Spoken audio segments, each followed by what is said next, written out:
with you. We have to fight them every once in a while. That's okay. The President of the United States, after having lunch, we didn't know this, with the NRA heads, Wayne LaPierre, over the weekend. He came and spoke to governors on Monday, and he's having additional meetings with lawmakers today. He has not stopped from going to the hospital to meeting with survivors and victims, families at the White House. He's trying to get something done in this next 3 weeks. But what is the right thing to get done after the Parkland shooting? He's often ranked among the top governors in the country. Asa Hutchinson joins us. He's governor of Arkansas. Governor, welcome back. First off, for your sense on the president and looking to get things done on after this shooting. What was it like when you had a chance to talk to him? What impressed me was that he was singularly focused on this issue. He didn't come in and speak to the governors about infrastructure. He didn't talk about the opioid crisis. He really spoke singularly about school safety and what we can do about it. And I think the next few weeks, you're going to see him, moving to a conclusion that the best thing we can concentrate on is on the school safety side. That's something that we can unify around. There's minimal debate about it, even though there's some costs associated with it, and that's what we're looking at here in Arkansas. So I was very impressed with his focus and what the hope that he gave us that we can do some things. So what is Washington best doing? Because they're talking about raising the rifle age to 21. They're talking about expanding the background check. What do you hope to get from Washington, and what do you hope they don't do? Well, I don't think that's a good move to raise the age. Whenever you look at our school shooters, most of them have been over age 21, and so that's an example of trying to do something and think it solves a problem when it really doesn't. So that's something that I don't think we will ultimately be able to do or should do. Whenever you look at the background checks, that is something that is very important for us to focus on, primarily that we have the right information in the system and that the systems are working well. Senator Cornyn and others are looking at how we can enhance the databases, make them stronger, make sure we have the right information in there. The states have a responsibility. We're not doing a good enough job of getting information in on those that have been adjudicated with mental illness. And so we have to do a better job. We have to tighten that. Yeah, but we just don't know. I mean, when it comes to mental illness, Governor, it's so tough. I mean, if someone's born bipolar or schizophrenic or manic depression, you have Mike Wallace, a 60 Minutes reporter, manic depressive, Abraham Lincoln, manic depressive. Well, that's a mental illness. It's being treated in schools way too much. Do we stop them from getting guns? Well, it's very important what I said, which is those that have been adjudicated, in other words, they've gone through a court proceeding and that the court has says they're a danger to themselves or others, and it's only after the court makes that ruling should it go into the system, and absolutely no. Just because somebody is diagnosed by a doctor with some form of mental illness, that does not mean that they should go into the system, and we have to draw that bright distinction. But what I'm speaking of is like the U.S. Army. We're not putting into the system felony convictions out of the military. Well, that's the kind of thing that we can correct and need to correct and look at it from that perspective. Governor, now we're seeing, okay, you want to get school safety. So the president's getting mocked by the governor of Washington for saying we should arm teachers that want to be trained and are willing. In Arkansas, are teachers trained if they are willing?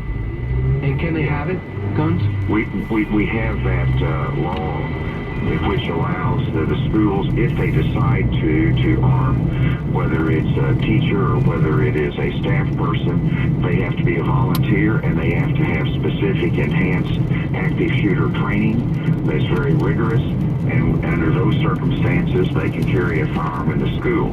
There's a local decision to be made. Our first preference is not teachers. Our first preference is trained law enforcement officers, but in our rural school environment, and because of the costs associated with it, some schools say we are better off protecting our students with having trained staff that can do that. I heard Governor Inslee, as soon as he made his comments, I jumped up, as did Governor Abbott, and said we've got a better experience in Arkansas and a better model that we can follow. But his personal comment when he said maybe you can tweet less and stop ideas like this, That type of thing I thought we were past. Usually governors don't get involved like that. Didn't you think that was petty?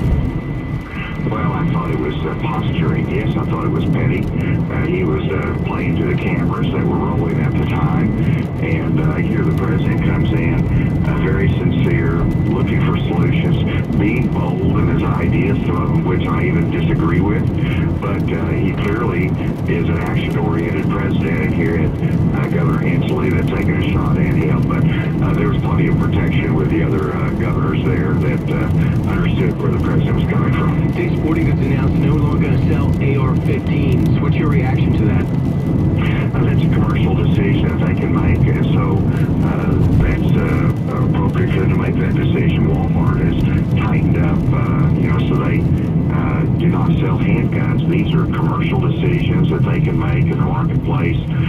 What we have to worry about is that the government makes the right decision and balances the freedoms that we have, the rights that we have under our Constitution with the need to increase public safety. I think we've got a pretty good balance where we are in Arkansas, but we are the ones that don't go overboard nationally. Governor, you saw all these signals that Nicholas Cruz had, and people were calling the FBI, calling local law enforcement to say, I'm scared. They even said, I think he's going to go shoot up the school. They didn't act like they didn't follow through anywhere. There was so many balls dropped, they were all over the floor. Have you instructed your superintendents in your local sheriff's office to re-examine everybody that you're worried about? That's something that we are doing. First of all, this is a sad moment in law enforcement history that we lose children's lives doing our job in terms of law enforcement and responding to obvious cries for help and threats. And so we've got to do better. But it also points up the need for a layered security. You cannot protect children in a school environment simply by having school resource officers out there. You got one deputy. You've got to have. Gotcha. And I think there's going to be a growing mood for those teachers, those administrators that are willing to be trained Gotcha. to have a firearm. Governor Asa Hutchinson of Arkansas, thanks so much, Governor. Appreciate it.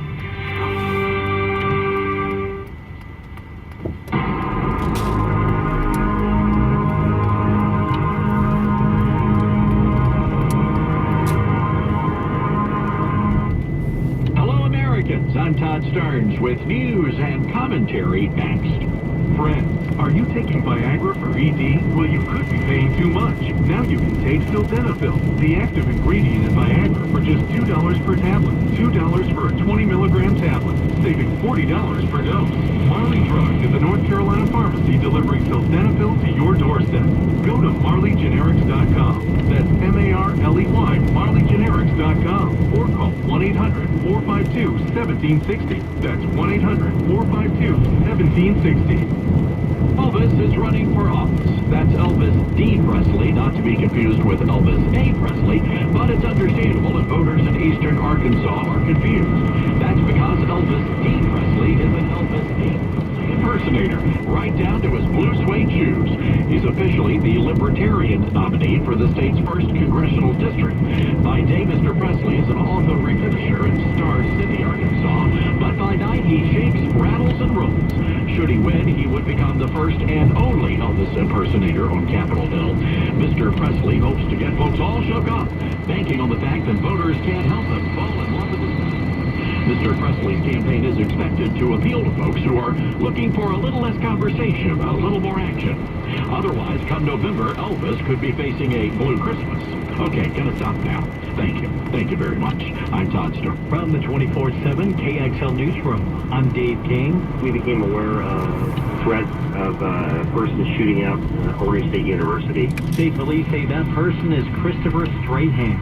They say the 22-year-old was using a Twitter account under the name Hard Belly Dorm. Police were able to track Strahan down on Tuesday at a home in Corvallis. School officials say they took the threat seriously, but never evacuated the campus. Authorities say Strahan is a former student at OSU, and he was arrested on the same charge a little over a year ago. He's now facing disorderly conduct charges. The FBI is upping the reward for anyone who can help them find the so-called froggy robber. They think this guy has done 6 bank robberies in Oregon and Southwest Washington since October. He got the nickname because he always hops over the teller counter and then robs bank employees at knife point.